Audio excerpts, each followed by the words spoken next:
Так, енді бұл жерде қалып кеткен бізде бір нәрсе бар екен. Мен бүйтіп бір нүкте қойып қоятын болсам.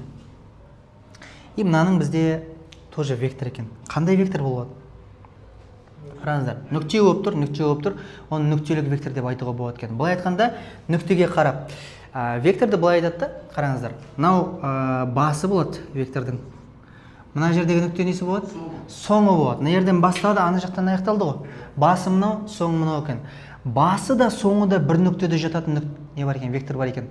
То есть осы жерден бастадым, осы жерден аяқтадым. Мысалы, мынандай да, біз поездка жасаймыз ғой. Яндекс таксиде мысалы үшін бастаған кезде бір заказ қабылдайды, осы жерден А пункті осы жерде, бұл пункті ана жақта дейді. Енді поездканы бастайды да, таксист ана артта отырған клиент не істейді? Жүрмейтін болдым дейді. Поездка осы жерде аяқтала ма?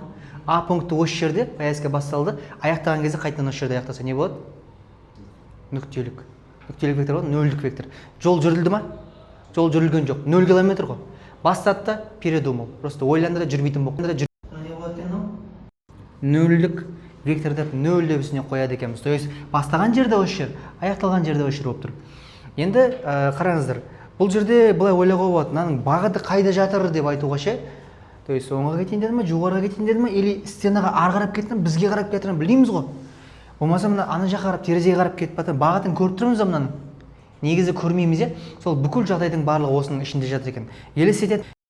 Бір доптың ішіне, мысалы үшін мына бір нені, стрелкасы бар. Кішкене садақ деп қоятын болсақ, доптың ішіне саламыз да, доптың ішінде тұр дейік. Мына беттен жел берейік.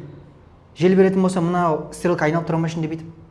Айналып тұрады. То есть мынаның шексіз бағыты бар ма? Жел берген кезде мына стрелка айналып тұратын. Осыны вектор деп ойлаңыздар да, доптың ішінде жатқан. Енді осыны допты максимально кішірейтетін болсам, нүкте болып қала ма? Нүкте болып қалады.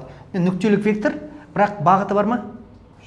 Бағыты шексіз көп оның. Бар, бірақ шексіз көп. Соның барлығы не істейді екенбіз? Бір ғана жағдай деп санап кетсек болады деп. Нөлдік вектор немесе нүктелік вектор деп айтады.